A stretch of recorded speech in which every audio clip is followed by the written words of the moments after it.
G'day everyone.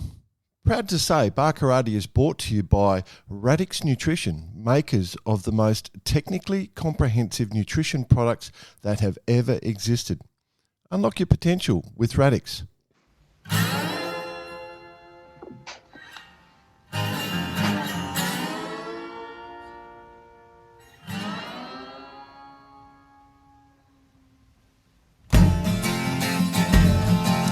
G'day listeners, welcome to Barkarati the Sailing Podcast. My name's Jordan Spencer and it's that time of the week where we get to hang out with some really cool sailors, but of course I have to share the mic with my two idiot mates. So first off, let's welcome Mr. Brett Perry. Greetings, Exalted One. BP. Sydney Harbour. Sydney Harbour on a fine northeasterly. Can you beat it? Can you beat it? Yeah, well, there's plenty of places, but no, it's a nice spot. It's a nice spot. No, I got to say I got an invite to go out and help out a mate and on a little Far East 28, which was good fun. Just a nice little fun in the Super 30s that have kicked off today in Sydney. Yeah. And mate, sometimes you just have to stop and have a look around. Just go enjoy your sailing, BP. That's the whole goal of it, mate. That's what we talk about all the time. Just enjoy your sailing. No question. Absolutely wonderful out there it was. Well, good on you, mate. I really hope you enjoy it. Let's bring in the other bloke. He had a voice that could make a wolverine purr. Yeah, crickets. That boy's become Mr. Unreliable. He's the man. Well, this sailing thing's getting in the way of a talking good about podcast, isn't it? Yeah, it is. He's doing the Maxi Worlds. What's it about? I don't know. 3 or 2 o'clock in the afternoon for him right now, and he's out in the middle of the moment pulling up big sails. He's just over at coast to coast Esmeralda, hanging out over there, with the big boys. Yep. So anyway, no cool kids. He's with the cool kids, Jay. He's with the cool kids. With the cool kids. Yeah. Well, we're with cool kids too because our guest this week's really cool. True. Yeah. I'm very interested in this guy. He's got a YouTube channel, and I've been watching it a bit, and I just love his approach to the whole sport. And if I can read the description from his channel, it says. He's trying to create sailing's most relatable channel. He wants you to be able to look at what he does and think, I could do that on payday, not I could do that if I win the lottery. He sails fast boats that normally get cheap. He gets cheap off Facebook Marketplace, and then he documents the journey of getting them back on the water, usually giving my entry-level 3D printer and materials I source from Amazon and Bunnings. My videos aim to be about 50% boat work and about 50% sailing my creations and learning from what went right and wrong out on the water and having a great time doing it.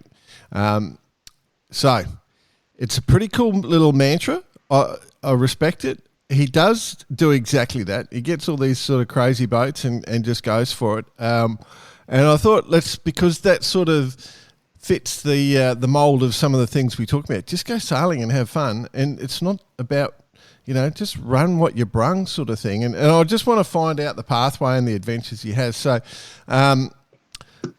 welcome to the show, Tom Stuchbery. How are you, mate?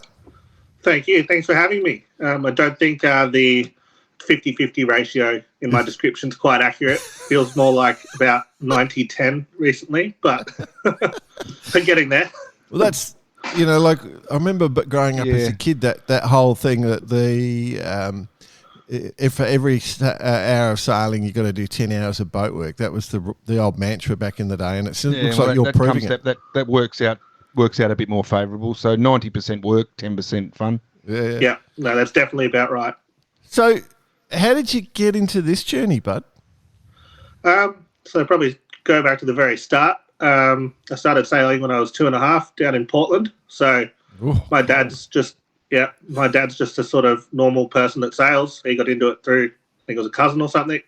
And then he had a flying 15 when I was about 2.5, and apparently I nagged him that I wanted to go. And then I kept nagging him each week, and in the end he had to buy a Mazrim 720, which is like a little 24-foot trailer sailor. There's a few of them around in Australia. And sort of just kept sailing with Dad till I was about 8. Then we moved down to Geelong, and I got into the International Cadets out at Royal Geelong there. Crewed on them till I was sort of 11, and then jumped straight into skippering a 420.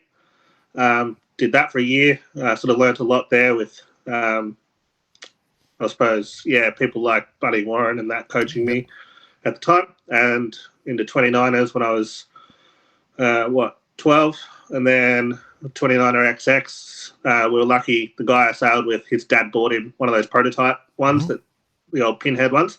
So we had this 29er XX when I was about 15, and then got a really old 49er, an old alloy rig, brutal thing. I had the old C-track in the wings, so we'd be sailing along.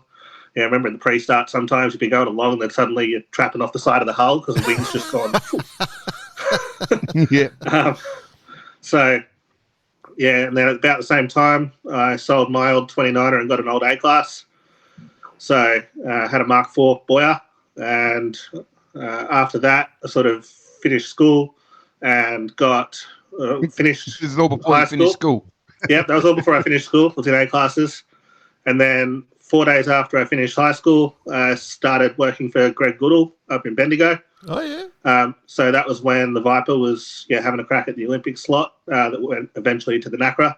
So there was a lot of us sort of young blokes that were advertising sort of for people to do sail making and that kind of assembly work. So, got straight into that, straight out of school. Up and down the road from Geelong to Bendigo every weekend, still sailing my A-class. They had Vipers as well, so we'd go out to the lake after work and sail with, like, Adam Beattie was around, and a bunch of really good guys. So learned a lot there. And then finished up with Goodall, went to work for Colin Blake Anderson at Doyle's. Bought a slightly better A-class, so a Flyer Mark 1, the German one. And that was sort of, at that point I was starting to be sort of competitive. Still, I've never been the best, just the most enthusiastic. Mm-hmm. So then 90% of it. Yes.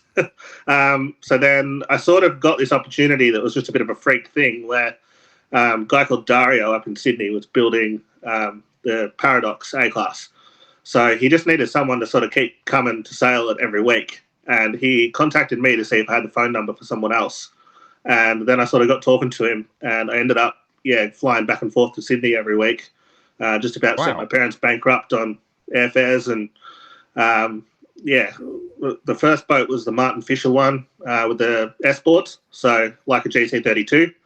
So that had some cool stuff, like the windward board. You could rake it forward. So there was this rope I could uncleat, and it would go like poof, and then it felt like someone dropped a toddler on the deck. Right. So we figured out it was like 30 kilos of downforce or something, but it wasn't quite. We couldn't sort of get it to work in a race setting. So then there was what did we do then? Then we had some sort of experimental alfoils and stuff. So this was the year before the Takapuna Worlds, where everyone started to foil.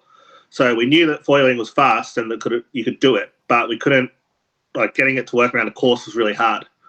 So I had like all this weird stuff. Like we had shot cord bombs on the foredeck where you could uncleat a rope and the board would shoot up, but it just didn't work around a track. So for the Worlds, we went to this super simple setup, which was like a straight board with a hook in the top. Yep. And some really nice, really small rudders. And then, it was really quick upwind. But then, so Leonard's Nationals down here was okay. And then the, Worlds, we get there and suddenly everyone's foiling. So total game changer. Like I remember being in the pre-start and Ashby just comes out of the foils. And it was just, And then sort of on the other side of that as my job. So I finished up with Doyle and sort of thought I want to do something a bit more sales related and theoretical, I suppose, than physical sail making. So the guy, the run stand rep, I remember him coming into work. That was Steve Brayshaw, fan of the show. Mm-hmm. And I thought I want a job like his. So how do I get into that? Critic as well. Yes, yeah. Well, I sat next to him for 7 years. He loves getting stuck into us. Any little slip up, he's on it. Yes, yeah. I'm sure I'll hear from him after this. Don't worry. So then I went to sort of left Doyle's, and then I just went to nag Andrew from Power Drive Marine in Geelong, who was the little chandlery up the hill there, sort of under the overpass at Westfield.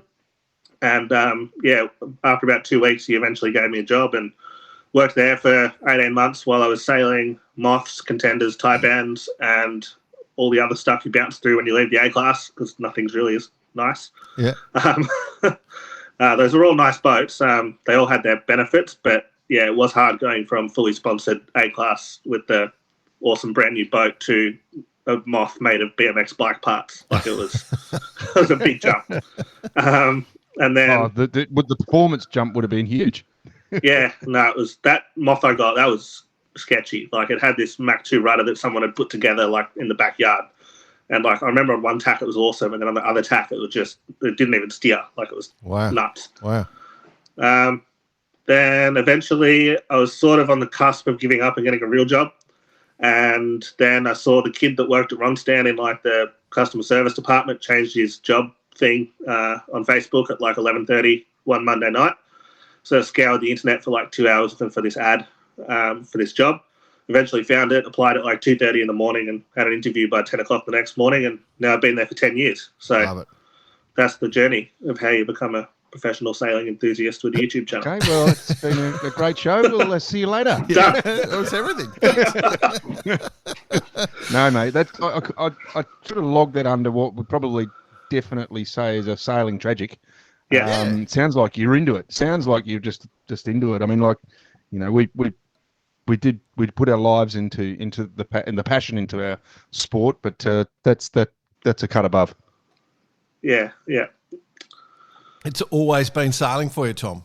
It's obvious. Literally, like forever. Like every book report at school, I was doing Jesse Martin, Lionheart, and then in grade 3, I did one on Ocean Warriors, which was the Rob Mundell's book about the Volvo. Yep. The one where they're like going through the icebergs and like there's an iceberg on the port bow, an iceberg on the starboard bow. And I did a book report on that in grade 3. Wow. Yeah. Gorgeous Gordon Maguire. Yes. Yeah. No, it was a good book. Wow. So, like, from a competitive perspective, do you still have like a competitive burn, or you're getting your enjoyment out of working in the industry and playing with boats and doing all that sort of stuff? Where's your program at the moment? I still like to race, but it's not sort of. I think once you've been to that point where you've like going to the gym every day and you've got the boat under development sort of that you're developing like the A class, and like you've been to that point, it's very hard to go back and sort of have another crack at it later when you don't think it's going to be quite as good. Yeah. And then it's easy when you're 21 and you got nothing else going on, but then when you got a toddler and a partner and a job, and like it's a lot harder. So I've sort of that was where I kind of went down this other path probably 7 or 8 years ago now, where I'd sort of done the Type M thing and I went all right. Like I think I won the South Australian States and 4th at the Nationals by a point off the podium, and like I could go all right, but it was sort of just, I don't know. I always liken it to like, you remember Matthew Lloyd, the footballer? Like he'd sort of, every time he'd catch, I wouldn't, but yeah, I did. No one else will, but the footballer in Australia catch a ball, sort of, takes his 5 steps back, pulls his socks up, throws the grass, kick it. Like that's kind of what sailing started to feel like after coming through all the junior programs where we just go and do 30 starts and like just this, like we were quite intense, and I was definitely not the best in those programs. Like there are a lot of kids around that could beat me. But then I sort of stuck with it, I think, a bit longer than everyone else that went to uni and normal stuff. And then probably 2017, I was back in the A class sailing an old flyer with angled straight boards, and I was just kind of in this weird gap between the foilers and the classics. And I'm sort of thinking, like, what can I do now? So then I sort of had this idea that what would happen if you, like, just went away from the rules and kind of just go nuts. And then some guys out the back of Byron Bay built this 20-foot cat, and basically the crew was a boat builder, and then they had a Tornado. So they got the trailer for the Tornado and the mast, and then they spent a year making a new boat to go underneath it. Right. So it was massive. Like it was just real big and boxy, and apparently they had some friend at Oracle who helped them out with the structure underneath. So it was running 33 on the loose gauge. So like the rig tension on the thing for a catamaran was insane, and massive seaboards that were like foam. And so I sort of bought that it was like $5,000, and the thing was rough. Like I remember Dad rang me like when he's gone up. He's in the high country out the back of Byron Bay, which is It's an interesting place in itself. Yep, we know exactly what's going on up there. Yep.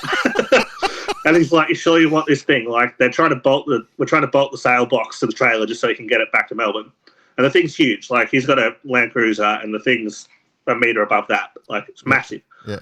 And then we get it down here, and I sort of put it together, and it worked. But the thing was terrifying. Like the rudders were not right, and it's just sort of the seaboards were so fat. Like they were, I don't know, 2 inches wide, and it hit 17 knots and just get stuck there and just sit on 17 knots.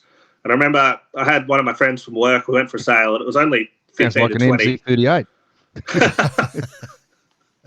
Yeah. So we were coming down the channel in Corio Bay there, sort of out the front of Port Arlington, and like the groove on the thing, it was just like, I'm going this way, and there's nothing you can do about it. Yeah. So you go past one set of channel markers already thinking, hey, you're going to go around the next one, which is a mile away.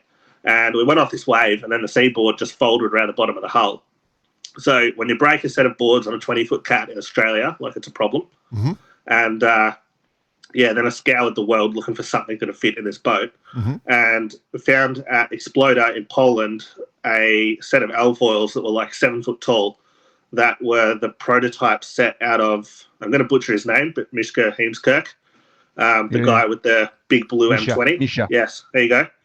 So another A-class guy, but he developed this insane boat just for the round Texel that was like a M20 but way wider with massive alfoils. And all I got was a picture of them on a table, and they're not finished, and you can have them for this much, which was very reasonable. And then I got a picture a few months later of them coming in the container with the A-classes back for the Worlds. Yep. And then 4 months after that, they arrived. That was one where I remember me and Steve Brayshaw were watching like the slowest set of ships in the world, because his A-class was in it and my boards were in it. And we're watching these ships go like India, and it's just the most roundabout. Like it just took forever. And then eventually, I remember I was working at Metz in Amsterdam, the boat show for work, when they arrived here. So then I got these photos of like Brayshaw and his mates with these foils that are like 2 foot taller than them. Still didn't know if they fitted in the boat. And eventually we get them back. And by that point, I'd run out of money. So my brother sold his Taipan to sort of buy the rudders to make this thing work. So it was another foiler that was in New Zealand at the time. Remember, it was like a yellow, it was called like the H20 or something. This Bruce guy from Fast Fibers or something made it. Right. So he sold us a set of rudder winglets, and then local boat builders sort of attached them for us because a bit of load going on. And then we just learnt a massive lesson about how to brake like everything. And I mean, literally everything. Like we ripped the rudders off the back of the boat like 3 times. We had these like rudder boxes that my brother designed because he was doing mechanical engineering, and we could adjust the rake and you could adjust everything. They were kind of universal. Mm-hmm. But yeah, rudders kept coming off the back of the boat. I remember one day we came out of Port Arlington and got a bit of breeze, and then the whole jib track just snapped in half. Like it had this sort of, instead of buying a proper bent track, they just got a bunch of straight tracks and kind of screwed them on. Where the join was, it just exploded. Wasn't a run stand product. Yeah. Just that whole story, but for like 2 years. And then sort of it scared us like you couldn't imagine that boat. Like it was just, you'd have 10 knots of breeze and the thing was terrifying. So that was kind of where I started going down this path. And then, that was getting a bit much, and we kind of hit the limit of where we could get to it with our budget and skills. Like it really needed a whole revamp of the centerboard boxes. Like sometimes it would just randomly turn right because there was so much flex in the 12mm plastic bearings. Right. So like when the centerboard that's 7 foot tall wants to go right, like your rudders aren't going to do anything about it. Yeah. So we did that, and then I was just completely, I thought I'd reached the end of like performance sailing for a while. So then I built this like thing called an Artemis sailing canoe in my bedroom. Mm-hmm. So I was living in like old housing commission house down in Frankston, and had this big master bedroom, and I was able to fit this like, it's pretty big. I can't remember how long it is. It's like 18 or 19 foot. Well, the master bedroom. Yeah, diagonally. So that's obviously how big the boat could be. And it was designed to sail on like the Dutch canals and stuff. Yep. So like they do this like ultralight camping thing in them. Yep. So I bought this set of plans and had to loft it out on the ground with a batten I borrowed from a sailmaker. And that was kind of where I started to get the idea for the YouTube channel. I'm like, I'll make a video about this, but then I videoed it all. But then I was like, if I upload it and the landlord finds out, this might not end well because he doesn't know I'm building a boat in the house, and it all stunk of epoxy and it wasn't good. I used basalt instead of fiberglass as well, which was interesting. Yeah. So that was good. But Mad respect. Then, got the boat out of the window, and then took it home to paint. And then we had I was going to say, did you make sure you could get it out first? Yeah, I was thinking it was going through the roof, but yeah, go on. No, like 20 mil it fitted. And second story window, all the relatives had to come over to kind of catch it. And then I sent it down to my parents' shed to paint it, which is like 2 hours from here. Then we had 4 COVID lockdowns, and that was the end of that. And it's still hanging there to this day, unpainted. Wow. With the hull and the deck not connected. So I keep saying I'll come back to it, but I keep buying more and more boats that are slightly more interesting. And then a friend of mine sold me this old Blade Rider during lockdown as another project, and sort of off I went. Yeah. Yeah, well, for the... What do you got to say about that, Joe? I was just going to say... about that? No, I think it's great. I mean, I wonder where... There's a couple of things I wonder. One, how your partner's handling your behaviours, how your kid handles it. Two, do you sell them when you're finished with them? That's another question I've got. And then, we need to explain to the listeners that, your time in small boats was never going to be too long, because you're not like you're a normal sized bloke is what I would describe you. Yes, I'm 6'5" at about 125 kilos. Yeah, normal. And that comes normal, and that comes back to your question. Call that normal. Well, hang around in bigger circles. The 6'5" part, definitely not. So then, if you circle back to your thing, do I normally sell them? The answer's probably they never survive long enough. So there was a clip going around recently where I had this moth that I got for $100, and there was some guy flying his drone as I left the beach, and the whole back came off the boat. And then the first Blade Rider I just talked about, that is sort of still getting fixed 5 years later. Right. So that wasn't up to the load of the modern man, it turned out. Mm-hmm. The modern man. Yeah. Up to the load of the modern man. And then, my partner is very supportive about all of this. I do tend to do most of it when she's watching K-drama on the couch. Yep. But, it definitely wouldn't happen otherwise. She definitely sees what I'm trying to do, and she actually started editing the videos for me through the week, so that frees me up. So you might have noticed the last 2 episodes have been a lot better. That's because, she's been involved. We often talk about it. We often talk about building your own boats and whatever happened to that, in the past. Yep. When we were growing up, it was all people would build their boats and go sailing and do it all, and it was it was more hands-on. And I think this is a perfect topic or a perfect thing to talk about what you can actually do, because a lot of people think that it's all about bucket loads of money and bucket loads. And if you really want to go sailing, you'll go sailing, right? Yeah, exactly. I think there's 2 sides of this argument, and I tend to feel like I talk about the same thing every week, like with all my friends and stuff, where one side of it is it's never been easier to sort of run your own boat and do a good job. Like literally right here, I've got a 3D printer I can touch that costs like $220, and you can do all sorts of stuff on it. I got Fusion 360 for free because it's for hobby usage. And then I can draw whatever I want for the moth and print a mold and just go put carbon on it, and it works sometimes. Yeah. That's cool. So sometimes that's really good in a way compared to someone like me that works in an office, drives a computer for 40 hours a week. I don't have the craftsmanship skills of a Phil Stevenson or someone like that, who historically could build a timber work of art in the shed. But I can print stuff and turn that into a boat, or you can send stuff off to get laser cut or whatever. It's easier. But the other side of it is the space to do that, with the sort of housing problems and everything going on. Having a shed is almost unheard of. I just got really lucky because my friend from work sort of moved out with his girlfriend, and he rented me his house, which has a shed. Like last year, I was doing all this in a marquee behind my mother-in-law's house. Yeah, right. Which blew away twice. But her house or your marquee? A marquee. Just clarifying. Yeah. Yeah, no, that's the thing I was jealous of. I was going, there's got to, like you've got to have all these things stashed somewhere. So you've got the shed. That's how it's working, right? I got it. Yeah.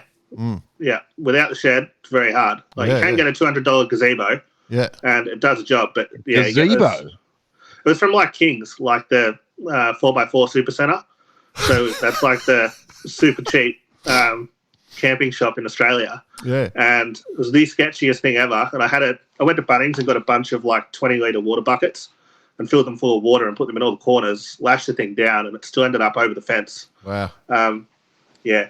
So now that council has actually passed a law saying you're not allowed to work on cars or boats on your own property without a permit. Really? So I can't help. Yeah. It's insane. Yeah. It's like people are getting fined for having Commodores in their shed and stuff. And I can't help but wonder if that was my fault. What about Chimeras and Tiranas? Yeah, it works. Like, oh no, can't do a warren in your front yard anymore. They've that's pretty piss poor, isn't it? Like that's yeah. I mean, the neighbours would have complained. Why would you live in Victoria though? Come on. Yeah, I remember when I built a boat in my backyard. The neighbours were pretty good about it, but one day one of the neighbours came down and said, "Can we just have a weekend off?" And I said, "Oh shit, sorry, yeah, no worries." Like yeah. So I remember that happened on the Taipan one. So I was working. It was stupid late. It was like 12:30, 1 o'clock in the morning, and I was trying to find a way to put my main sheet under the trampoline, like an A class. Yeah. So me and my brother were putting like exit blocks in this aluminium boom in the middle of the night, and then our neighbour came out the next morning when we rigged the thing up in the driveway, and he's like, "Oh, you guys been trying to get stuff done, have you?" We're like, "Yeah, put the main sheet under the boat, and it's awesome." And he's like, "Nah, I just don't want to hear the angle grinder again at 1 o'clock in the morning." Oh no, you can't do that. Yeah, people just don't get it. No. Yeah. No, it reminds me of that scene in Monty Python, Jay, where they're building that big rabbit, and you hear all the woodworking going on in the background, and when they're building the Trojan rabbit. Yeah. Trojan rabbit. It's. Yeah, because I know in my mind the BK1, which sits in the back of my mind all the time, I want to be able to get people to be able to build their own boats to go sailing, right? And I want to produce like a boat where it's cheap, to get in, but I want it still to be cool. So like I've got this idea of a foam sandwich thing, but it's all pre-cut and it just notches together. So then you just run carbon tapes, like the foam set. We could do a carbon foam sandwich and it's still cutting edge, and then run carbon tapes, and you've built a boat basically. And but you're taking old boats, like you go and source these boats second hand, and the 12-foot skiff's a great one because you get to you can do whatever you want on a 12, and they're the stupidest boat in the world, so it's just crazy, those things. It's stupid in a respectful way for all the 12 guys out there. Just so you know, they are stupid crazy. That's what I mean. Yeah. Yeah, but geez, they feel good. Like, do they? Downwind, third rig. It's literally the only thing you can explain it that it feels like on a windsurfer when you got. Yep. If you're on like a 95-litre board, and it's back when I was capable of sailing a 95-litre board. Just when you have everything that's just big enough and it's windy and it's just light and feels awesome. Yep. That's what the 12 feels like on third rig downwind, when it's just like 45-kilo boat and you can feel everything through your feet. That's what it feels like when you're actually under control. Yeah, kind of under control, yeah. Yeah. It doesn't feel like that when you're not under control. If you've never looked or seen a 12-foot skiff, just go and Google them and look for some of the images. You'll see how they sail downwind, particularly with a small rig. So they got 4 rigs. The 12s and the 13s. The 12s and the 13s are just nuts. Well, the 13s are little kids' boats comparative to a 12. Like the 12's an adult boat. But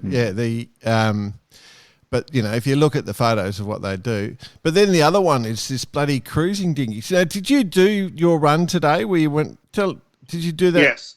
So tell everyone what you did today, because I just think that's hilarious. This is what I love. I love this. So I suppose this idea the idea behind these videos I'm doing at the moment, 2 things is My son is 2.5. And like I said at the start, I started sailing when I was 2.5. So I really don't want him to start late. Late. So I needed a boat that I could take him on because my collection of boats is a bit crazy. And then I was sort of thinking, how am I going to do this? Because didn't want to spend much money, couldn't spend much money. And I sort of wanted something that was interesting. So then I was on Facebook Marketplace, like I am most of the time. And I'd seen this thing advertised for about 6 weeks, and I didn't know what it was, which is very rare.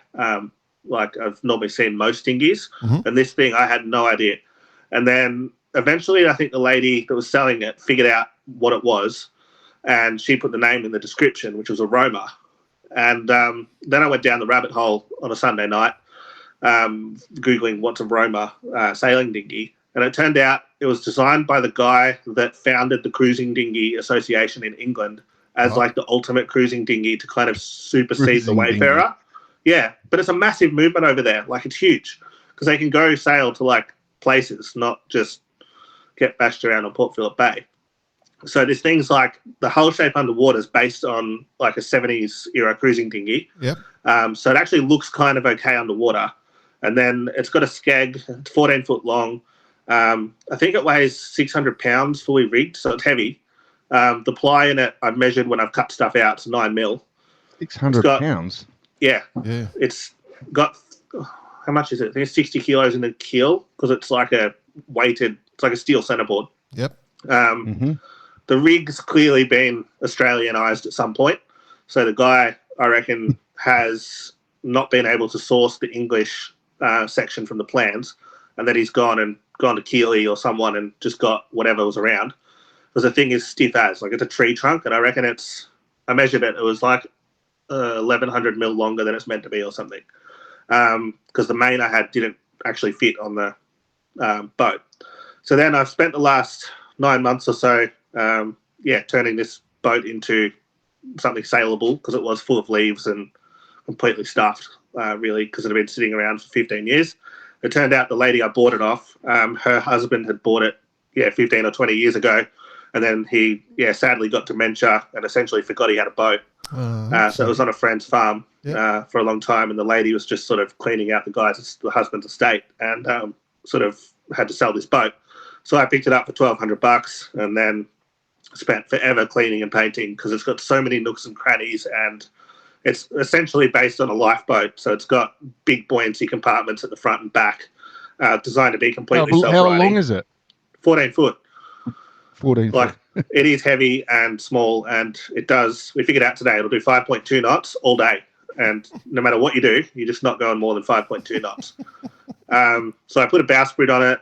The spinnaker I got for $150 off the Weta Trimaran people because I wanted something that was kind of like a Code Zero that I could get the height out of when it was light to keep the thing moving because it's so heavy. And then downwind, when it's windy, I was going to pole it out because I ended up doing some interviews with the Melbourne to Osaka people. I know I just said Osaka wrong. I've heard that a million times.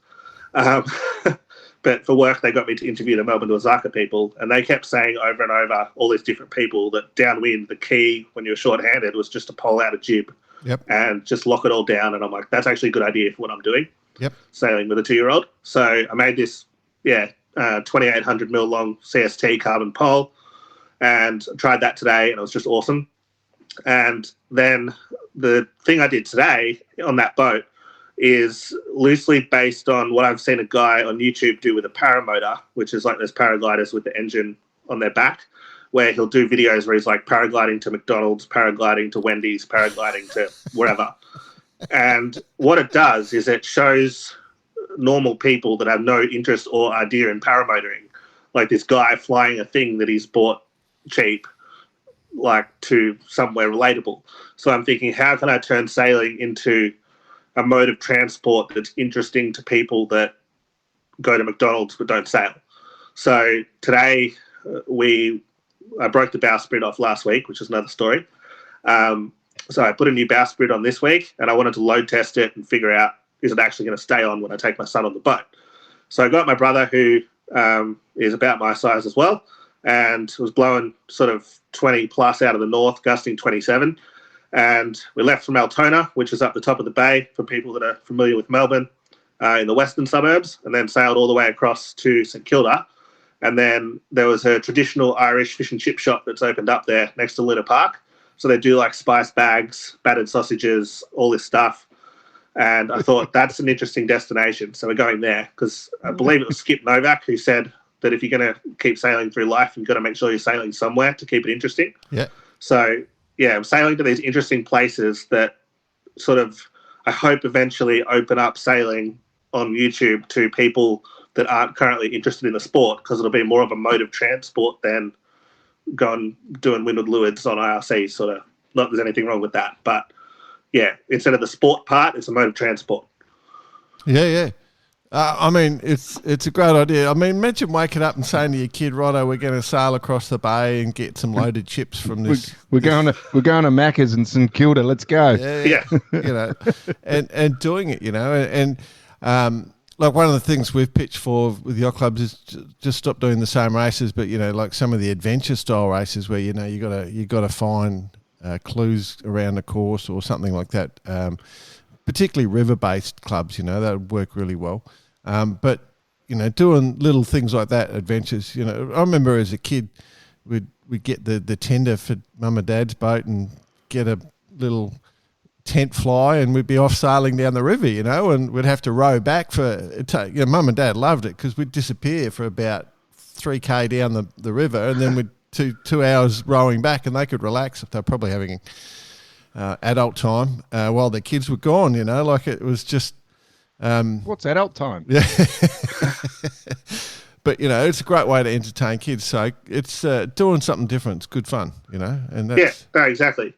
Like today, there's no chance I would have ever been out there, like at whatever it was. It was just gone dark, so it was like 5:30, just the start of spring, and I'm out there and it's 12 to 15 knots. We're on a shy kite reach, and the thing's doing 5.2 knots, humming like it shakes at 5.2 knots. Yeah. And it's just amazing. And there's like not a soul out there, and there's these like seals on the channel marker, and like I saw like 3 fishing boats, and there's a huge bay with like however many million people live in Melbourne, and no one's on it. I'm just like, this is insane. Like, why is there no one out here when you can get a boat for next to nothing, and off you go? In reality, that cruising dinghy thing, BP, we did that chat with Sandy McKinnon, I think episode 57. I'm sorry, Tom, but I'm sitting here thinking about it, and you do remind me of him in a way, because it's a not only a passion, but it's just a whole story adventure behind what you're doing. It's fantastic. Did you ever hear that episode? I do, and I'm sitting here thinking about it. I'm thinking about the correlation. He's a guy. Yeah, I think I've listened to your episode, the ABC Conversations episode, and the book twice. Yeah. Right, yep, copy. Yeah. He loves a chat. But, it's a completely different. It's a completely different sort of story and thing, but it's got that element of adventure, not lunacy, but just different. It's good. That's episode 57. If people are wondering which one we're talking about, so from the perspective of if the kids are listening and go, crazy kids go, oh, this is cool, can we check it out? So if they want to find the channel, what's it called? Tom Stuchbery Sailing. The easiest way to find it is just look for some of the stuff I've done. So sailing in a volcano works pretty well. Yes. Yeah, that was a good one. And yeah, or $100 moth, that'll find you. Or $150 trimaran. Yeah, just any of those things is easier than spelling my name. Well, they'll have the name from the episode. How many boats have you got, Tom? How many boats have you got sitting there at the moment that you could go and say, I'm going to go sailing on this boat today? That's the problem. Well, that's question like 2. But do you know where they are? Yes. Okay, so if I think about it, I've got a international canoe right there that was the first cat-rigged international canoe. Phil Stevenson built it. It won the 2010 Nationals, and then I got it for free because it was going to the tip. So with 2 brand new sails and like C-Tech rig. Wow. So like it is just insane. That would be quite common, eh? That would be 100% common. Yeah, but collector's edition. I reckon. Yeah. That's a crazy. So you've got So you got that? Yeah, cool. Yeah, so that's there because I'm thinking the Worlds are in, I think it's Jervis Bay or somewhere next year. Yep. The international canoe people were on here recently. Definitely go to Jervis Bay. Have you ever been up there or not? Or no, I haven't sailed there. I've driven past. Mate, it's as beautiful as it gets. It's definitely go. 100%. So in the bay there, it's just so good. So beautiful. Yeah. So I don't think I'd have the pace against the new mass boats and that kind of thing. But I think there's something sort of special about taking a boat that I got for free that was going to the tip to the World Championships. Like you can't say sailing's impossible. Oh, it's a huge story. And there should be more of it. Good bunch of guys as well. We're big into promoting that little class, so that's cool. So good one. Yep. Yeah. So that one's there. Then next to that, the cruising dinghies there. Then next to that, I've got the 12. 12's at the front. So there's two. There's two moths here at the moment. Oh. So my friend in Perth, John, who I probably should give a shout out to all these people that actually, like, I'm the guy with the YouTube channel, but there's this whole bunch of people around me, like John, my friend Albert from work, Ian Taylor from the 505 String, big fan of the show. Yeah, love Stringers, good mate of mine. Yeah, whole bunch of guys like this where I come into these problems every week. I've got a problem. Like my brother, there's more. Like I've just got all these people around me that when I run into these issues with all these cheap boats, I can just reach out to whoever, even the trades around like the sail makers and they all know who they are. But like it's not just me; it's this full network of people in various positions that make all this stuff happen every week. But there's a Mach 2 there that came from New Zealand that had the top chopped off, and I can't remember. It's somehow connected to Sail GP, but I can't remember what the story is. Anyway, it's a Mach 2 that looks like a beaker. So I made a video about that recently. Right. I'm just holding on to it because it's on its way to Perth. Then next to that's my Mach 2, which was Tom Burton's boat at the 2019-2020 Worlds. So that boat came third, and then I got it for $2,500 last year. Wow. So in 5 years, it's gone from third in the Worlds to $2,500. And then this week, I'm hearing rumors. Can you say why is that? It just no one. It just sort of deteriorated. No, it's still after it, or no, it's immaculate. Want to get rid of it? Well, it was Brad Cawthorn's boat up in who built the Swifts for Luca, like absolute carbon guru. Yep. And he had to move to Spain really quick because he was retiring, and it was sitting in his backyard. And I just saw it go up on the thing, and it didn't have any foils, but it had a brand new Chapman sail. And it was pretty much on Facebook Marketplace. Yeah, it was actually in the Queensland Moth Sailing group, which luckily for me, there's only 154 members or something. Mm. So John, my friend, saw it and said, "You need to get this," because at the time I was having issues keeping the back attached on my $100 moth. And I have to say, getting the Mach 2 was like the smartest thing I've ever done because it just works. Yeah. Like it just sits there, and I know it's like a laser. Like I can just go pick it up, and it'll be fine. Yep. So anyone that wants to get into moths, I think at an affordable price point, get a Mach 2. Like I've heard of others going at that price point too, like this week. So there are deals happening apparently in the background. Then out the front, I've got the 12-foot skiff on the trailer ready to go to the regatta next week. And then next to that, I've got the Bethwaite HSP Trimaran, which is... Wow, I've forgotten about that one. Yeah, so that was another one that was going to the tip. And that was down in Portland. And for whatever reason, no one wanted it. I don't know why. It even came with an original edition of Frank Bethwaite's book and a little like thing of all the catalogue cutouts from like the ads. There's a riveting read. Yeah. Have you ever tried to read that book? Yeah, it's hard to do in like one. You don't read it like a novel. You got to kind of just come in and do little bits, and then you still won't understand it. Pin a page and go read that page and then think about it for a week. I did talk to a guy, Matt from, I think he works at Marine Outlet, used to work at Starrix, and he was involved in the 49er like in the early days, and he asked Frank what that book meant, and it's kind of stuck with me ever since. And pretty much, I'm pretty sure Frank said like the faster you go, the faster you can go, is like the whole summary to the thing, and that actually kind of makes sense, I think, when you think about it. Somehow. I'm still digesting it, but yeah, so that Bethwaite high-speed project Trimaran was this thing that they were selling in like the late 80s or 90s, late 80s maybe. Don't know how big it is. Might be like 20 foot long, and it's about similar in width, so probably 20 foot wide. It's not really a trimaran. It's like a monohull with stabilizers. Yeah, I got it for $150. Put it back together. Made some videos with it. It's kind of fast. Like I just haven't been able to really open it up because when I start hiking off the float, things start breaking. So the jib boom snapped in half, and yeah, that was a shame. So then the interesting part about that is I needed money to pay for something. I don't know what it was, something moth related. And I put it up for sale on Facebook because I'm like, I'm not going to get back to that project. So then this guy messaged me at 1:30 in the morning. There's the nicest bloke coming from Sydney. He's like, okay. You're out the back grinding stuff in your mast. Yeah, or looking after a baby. I was awake either way. Yeah. So I'm talking to this guy, and then he's like, okay, I'll send the money now. So he sends the money straight away. He's still in Sydney, hasn't seen the boat.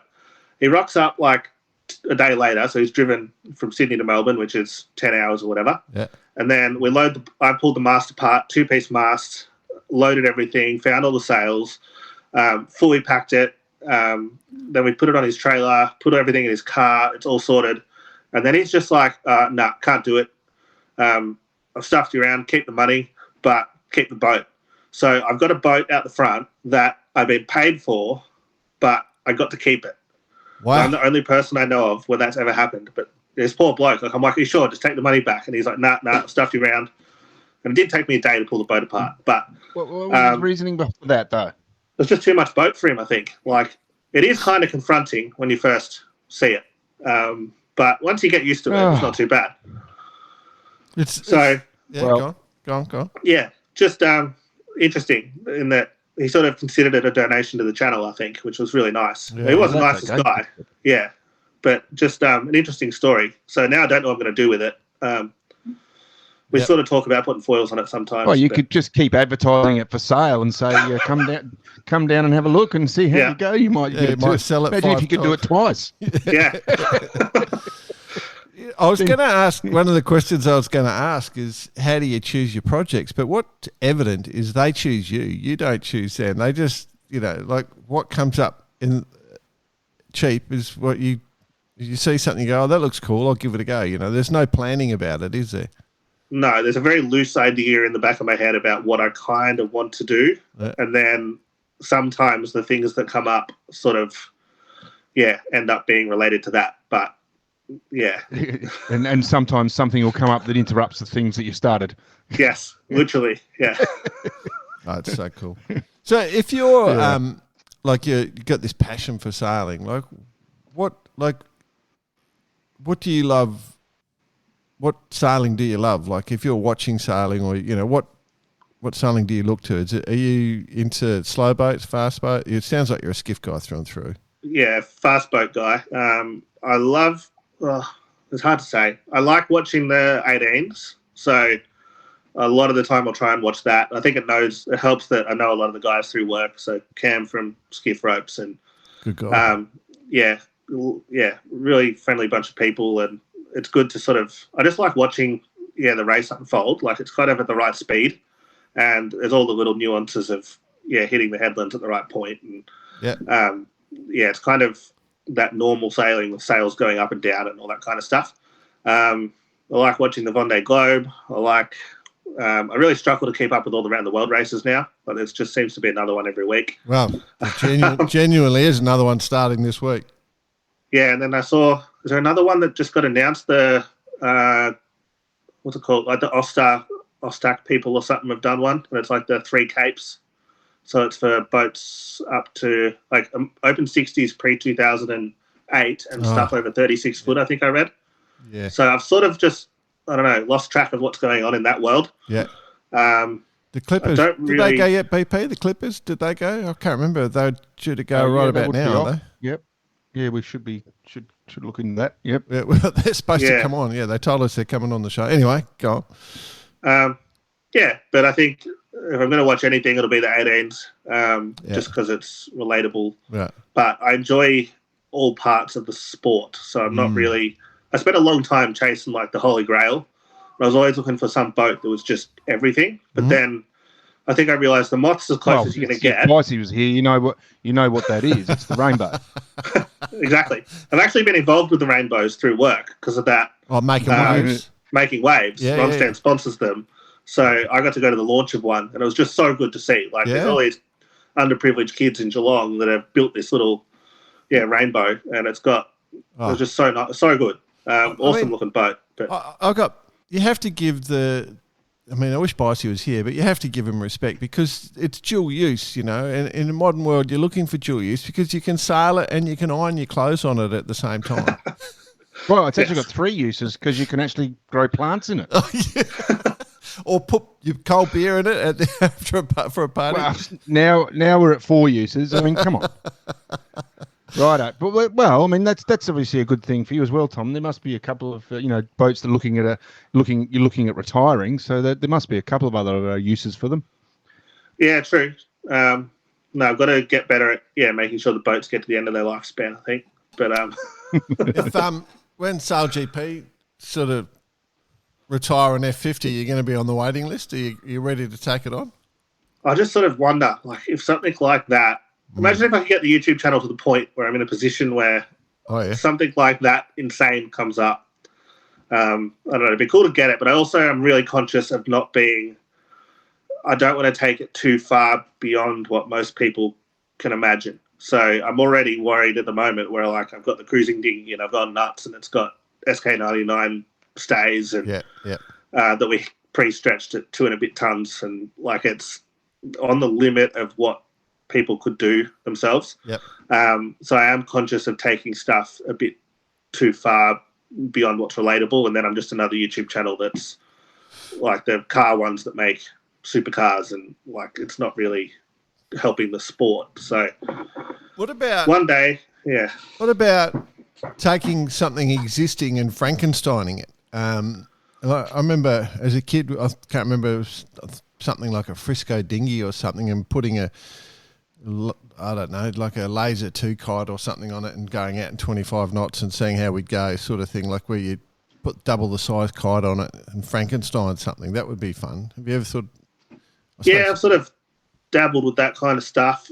Again, you've got to be so careful with like supercharging stuff. It's hard to explain. Like last week in the comments, I got ripped for like not reefing early enough, and like it was only they're experts. Yeah, but it was only 20, 25, and we're going along and off Mornington. It's sloppy as. Me and my brother, we've got a quarter of a ton on the rail of 14-foot boat. A nice little speed bubble in the front of the main, and I'm like, "What do you want me to reef for? This is fine." And then they're like, "I would have loved to have seen it with 2 more reefs." And I get people. I don't know. I love that they watch the thing anyway and want to comment on it, but I don't want to be seen as like negligent. Leave the coaching out of it. Leave the coaching. Yeah, but I've got to be careful that I'm just encouraging, because it would be very easy if you started just turbocharging random stuff to do it dangerously and hurt people and stuff. So it's a fine line of doing it right. Yeah. Well, you're doing it right from our perspective, mate, because we.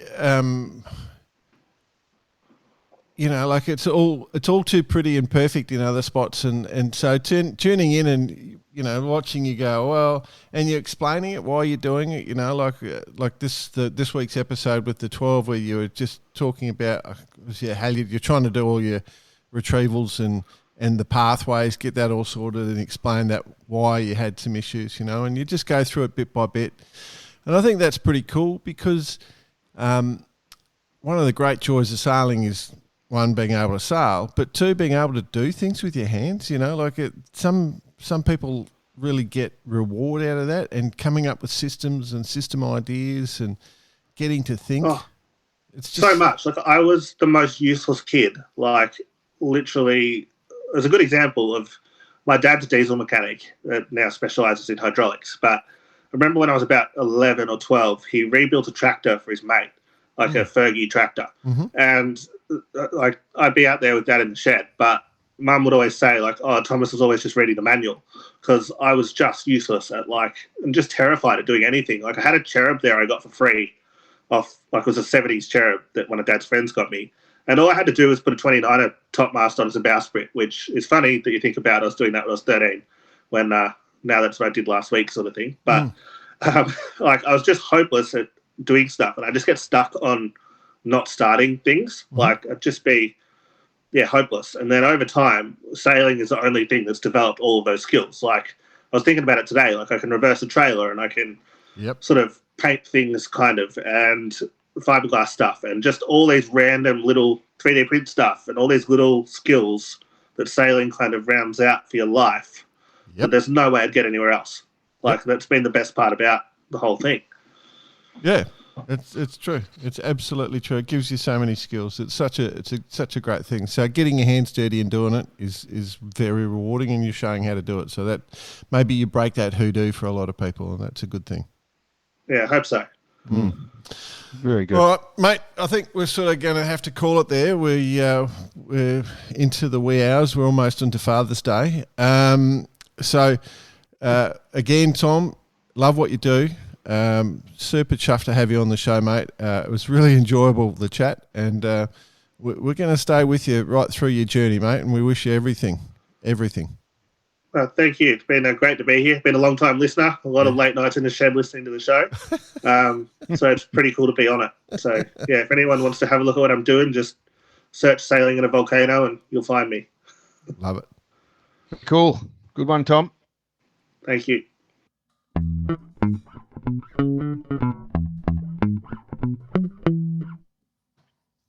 Well, perfect example of what we do and what we have been banging on about here at Bar Karate about just being in touch with what it is you want to achieve, I guess. Like not everyone has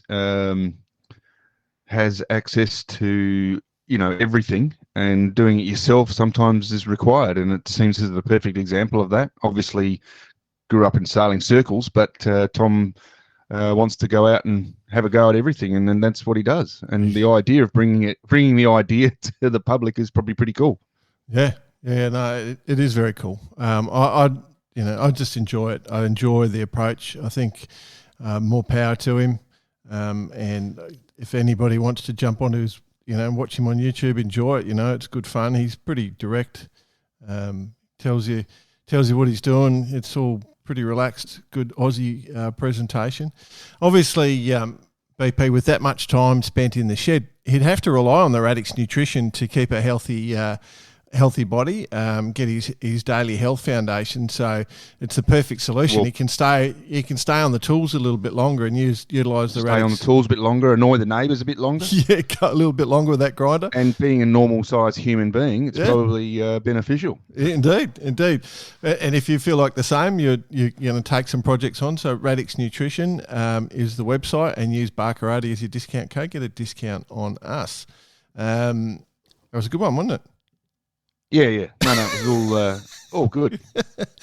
Events coming up. There's plenty on. We're pretty much going straight into it. So obviously Mr. Bice is not here. He's doing the Maxi Worlds. So as part of the Maxi Yacht Rolex Cup that's taking place in Costa Smeralda in Italia. So he's part of that little campaign. There's heaps of boats. It's a horrible place to sail. Yeah. Imagine doing it. Imagine doing it on a Maxi as well. I mean, God. What a life, hey? What a life. Southern Spar's sponsoring that event, so there's no doubt he's full noise with work and his job. Well, he did say last week he's going to be the barista, right? Yeah. He thought he was going to be the barrister. Yeah. You got it all wrong. But it's not. He's the barista. Yeah. Coffee with Bice. Yeah, that's it. New York City Yacht Club, New York Yacht Club. The Invitational Cup. IC37s, yeah. Yep, that's on. That's this week. So obviously last week we had a bit of a chat about it, but that's on from this week. So if you want to tune in on that, they normally do pretty good coverage. Race 1 is today. Yeah. As later on in the day as we speak, as of time of recording. Yeah. So Sunday. Yeah. So basically we'll be able to give a bit of a review on that next week. Cool. Another event, we sort of looked at it last time, and it's going again, is the Globe 40, the Grand Route. Have you... Under the radar, isn't it? Yeah, second edition of the Grand Route. Yeah, this doesn't sound as good in Aussie parlance as it does as a Frenchman would say that, or a French person would say Grand that. route. La grande route. Yeah, grand route. I'm not saying what that means. In Aussie. Right, so they're actually underway with the prologue. So they've got a series of stages. So leg 1 takes them down to the Canary Islands, and then leg 2 will take them to Reunion Island. Good surf in Reunion Island, just a bit sharky. And then they're going to come to your hometown, BP. Leg 4. Sydney. Yeah. Then Valparaiso, then Recife in Brazil, and then back to Lorient. So they're out there. It's only around the world. It's Hey? only around the world. Yeah. It's only around the world. Yeah, complete lap of the planet. So they're off the coast of your second home, Portugal, at the moment. Just they're literally reaching down the coast as we're recording this. But yeah, I think 9 Class 40s heading around to do that event. Best of luck to everyone. Great boat to go around the world on, I reckon. You'd be just smoking along. Very enjoyable. I think 8 of the boats are going to do the full tour. So anyway, but that's up and racing, just for the punters, just to be aware. Good luck to them, and keep on keeping on, because it's a good opportunity for different levels of different budgets and things to get involved in this sort of stuff. I'd love to do it, BP. That'd be a good one. I reckon the 40 is the right size. Is my gut. You? No, yeah, why not? I mean, somebody's got to win. I wouldn't have thought that. If you don't get any upwind stuff, it's all right. Yeah, that's exactly right. I'll put the anchor out if I have to go upwind. It's just I'm not wasting my time. You need a long anchor chain if you're in your deep south. Yeah, in places, exactly.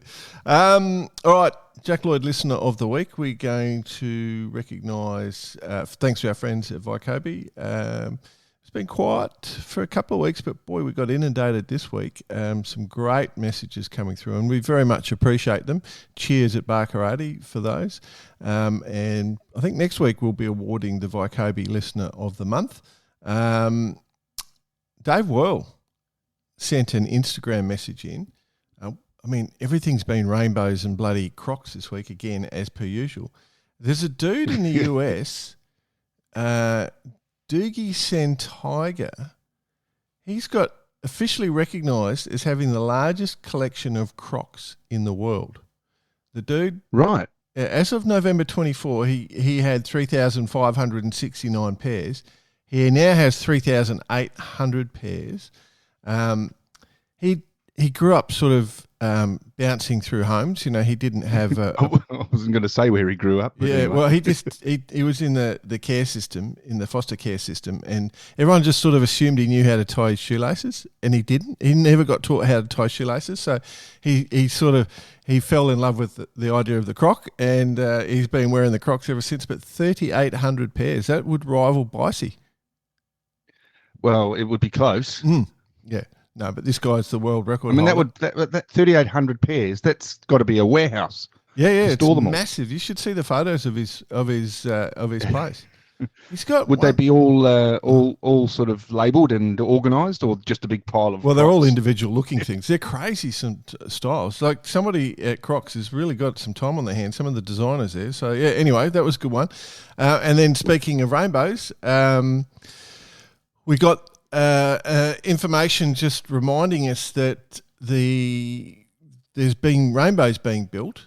Phil Burgess sent me a note just to remind us that the Making Waves Foundation have started launching and showing that they're building rainbows again. So that is pretty cool. So congratulations to Making Waves. We did mention it in the episode, but they're starting to go pretty well. Then, my friend, we got a really interesting one, and I wish Bicey was here for this one. I've got to switch. They come in, like so far we've had one on Instagram, one on my personal messenger. Now I've got to switch to Barkarati Messenger to find this one. Cheers at Barkarati is a very simple way to do this. But we've got this message from Ian Turnbull, right? Ian has provided plenty, and we mentioned him last week because he was talking about the Dragons. He said he's after last week's episode, there was something else he wanted to mention that came back to him in the middle of the night. You mentioned the 80s theme and the hydro-coloured T-shirts randomly. You remember that? Of course, because it's a sailing podcast. Yeah. Yeah. But, obviously with what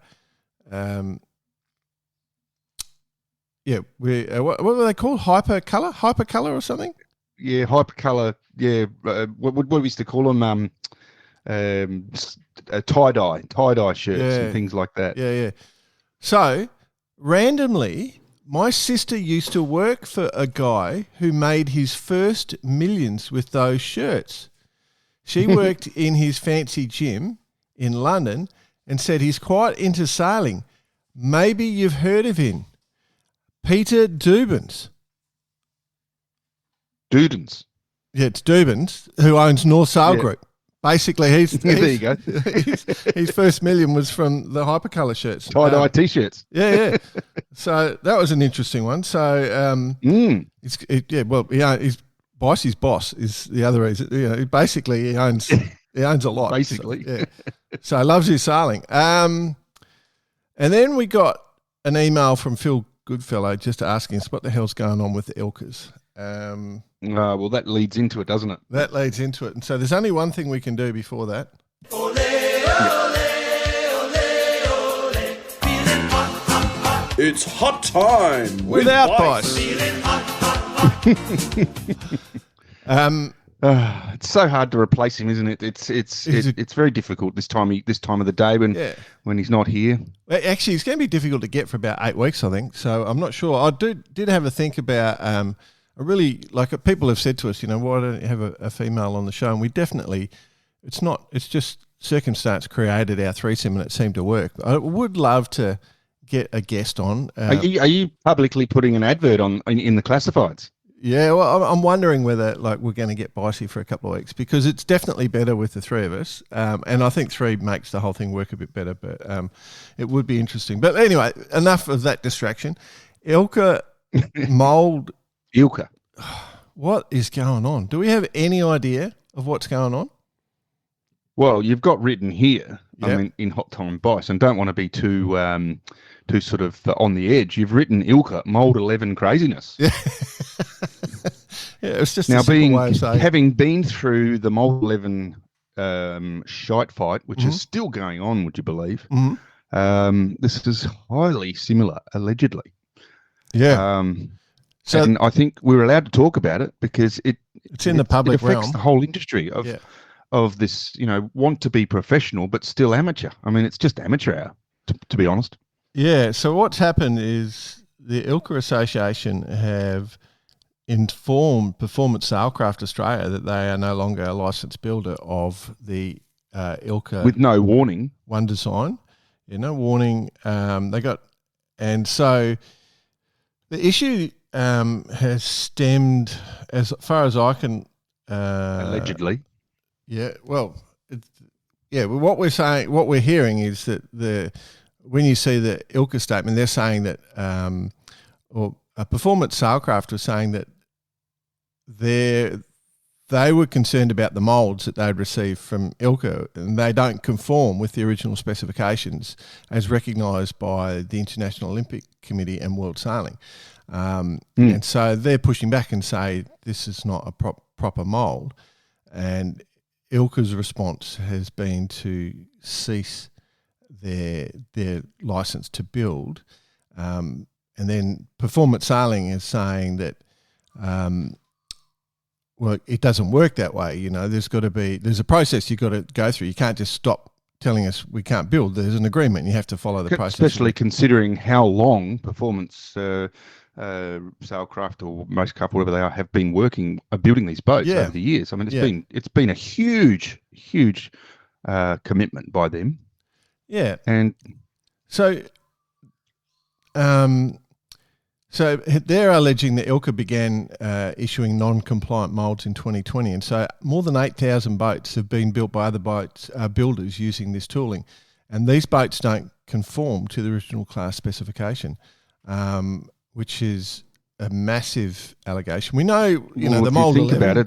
There's two Olympic cycles in that, and we know the mould 11 the reason I use that terminology is because obviously this whole hullabaloo about different mould shapes occurred in the Etchells, and we know how well that went for the Etchell class. Still going, I might add. I think I touched on that a second ago. Yeah. And so this doesn't bode well for Ilka sailing.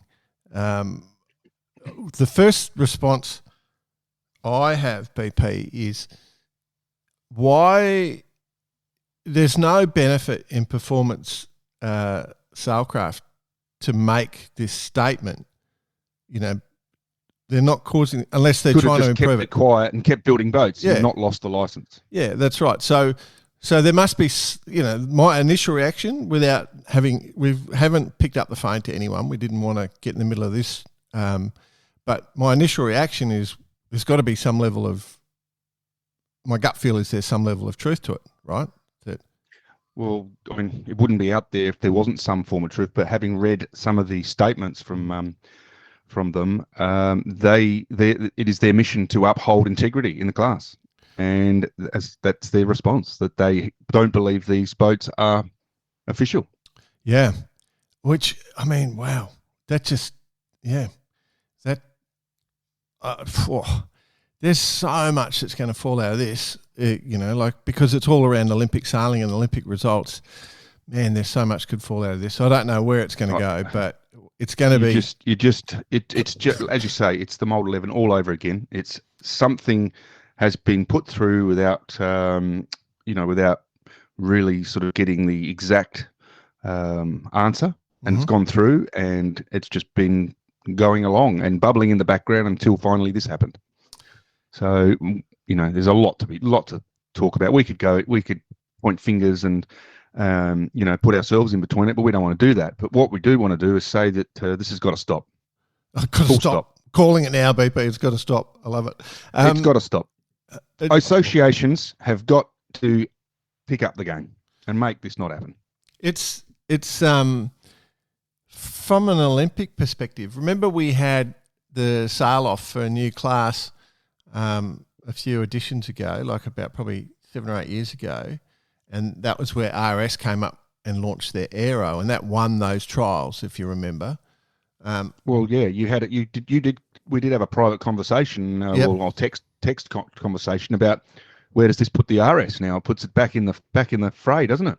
Yeah, if they don't resolve this, and there's a massive fight going on, there's enough RS Aeros out there now, I would argue, that all the member nations would probably go, yeah, no worries, we'll swap across. I'd be intrigued. I'd be intrigued how it plays out. But I don't think the ILCA has so much power because there's so many other things out there. But,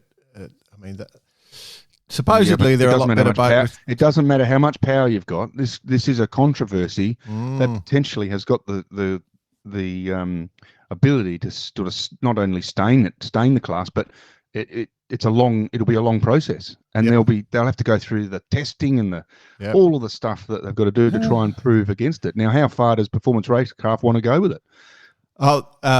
It's their bread and butter. I mean, it's what they do. Yeah, they've had what they do taken away from them, majority speaking. I mean, to be able to be licensed ILCA builder, that's a nice little, almost a subscription-based project. Yeah.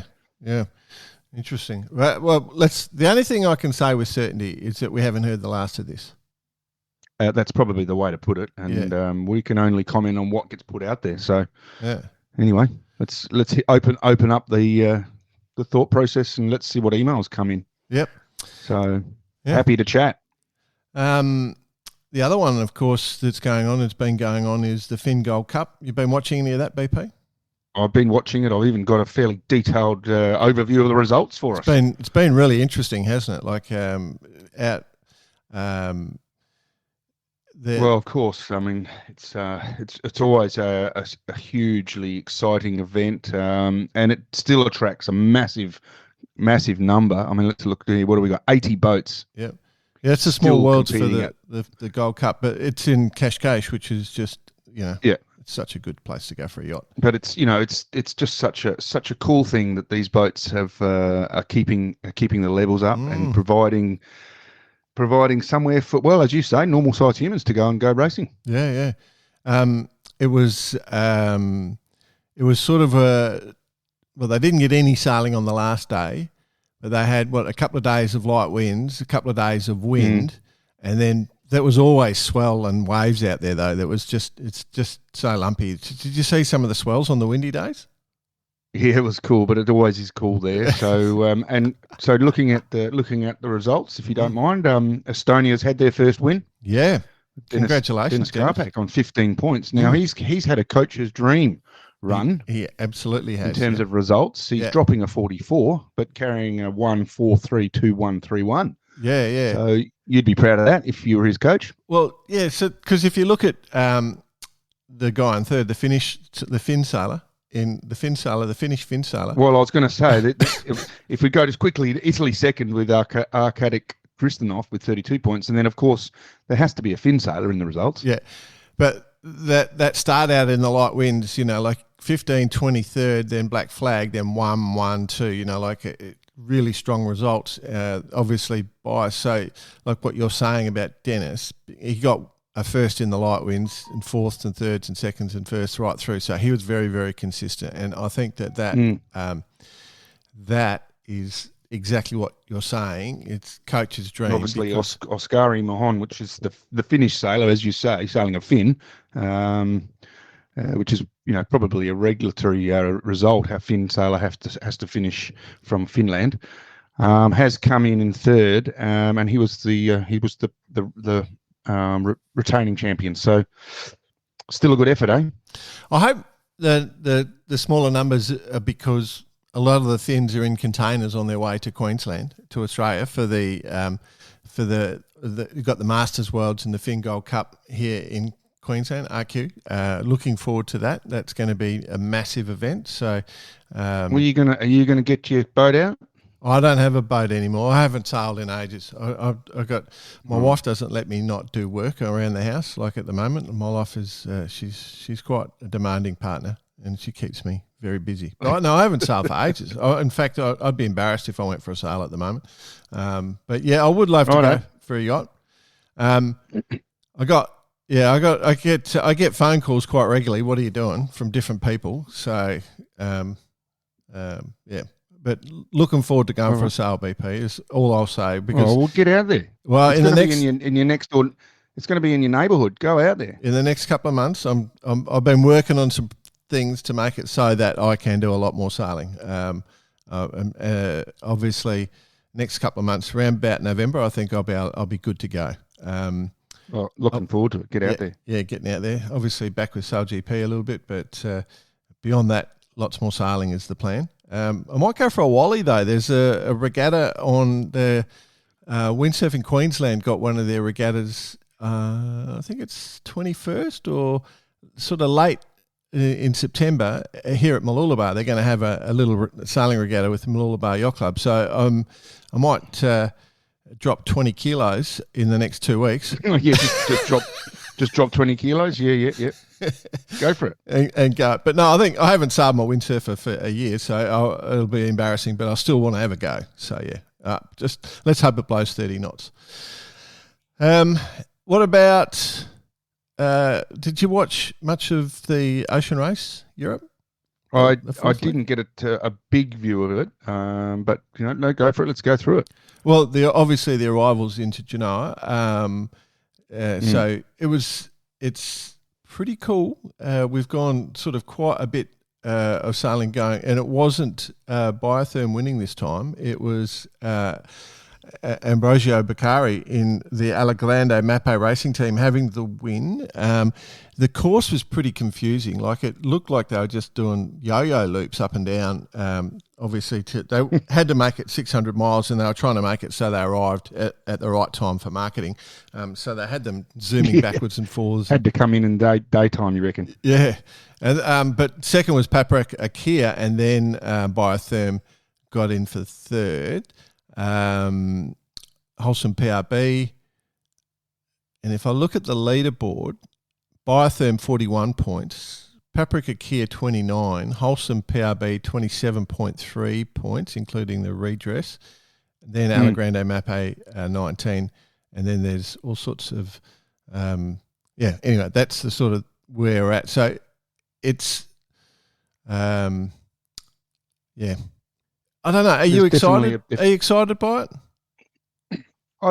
I think that the Ocean Race Europe's a good thing. I think what it does is just give us all a bit of an insight as to what's going to happen for the Ocean Race itself. Yep. I think the teams that are there are probably going to be quite dominant if they all get to the start line of the Ocean Race in terms of potential. And so it's going to be good to see them out there together doing a lap, because ultimately that's what this race is about. These smaller sprint legs can tend to, when you look at Malizia, for example, loves it out there in the big stuff. Yep. So, I'm looking at this as a bit of a shakedown. I'm looking at new teams. We're looking at existing teams. We're looking at experience and not so much experience. So we're looking at a whole range of boats that are, or performance levels, if you like, that I think will tighten up in the big race.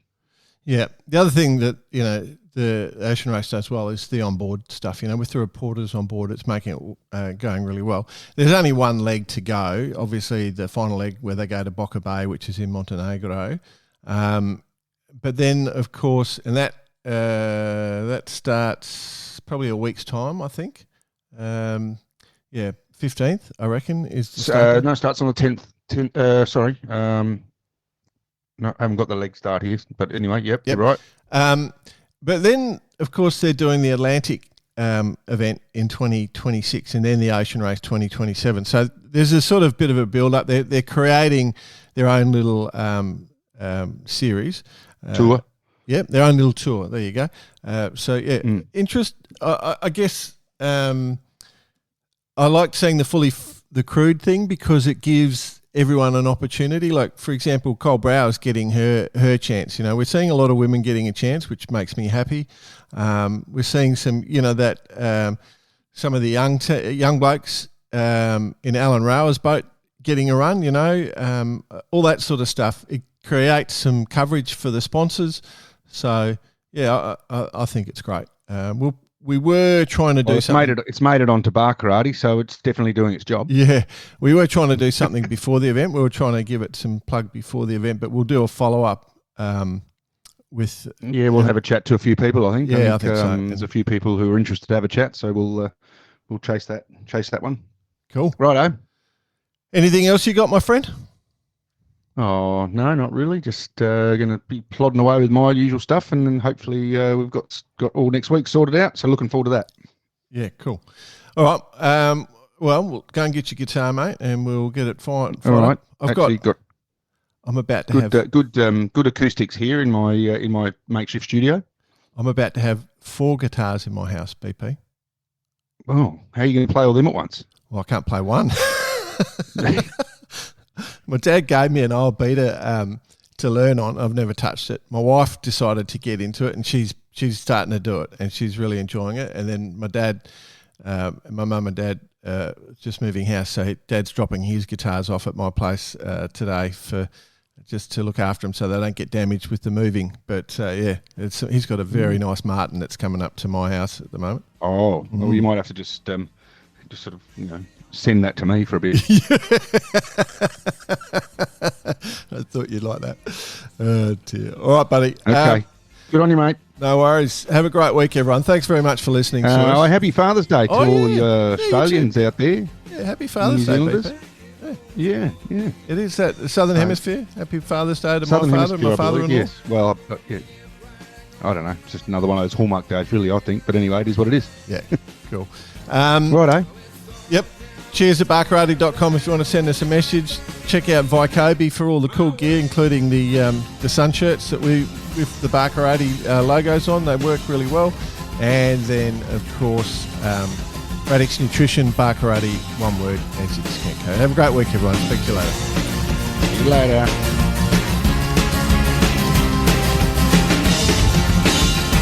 Going crazy. Dama just gets that bit in there.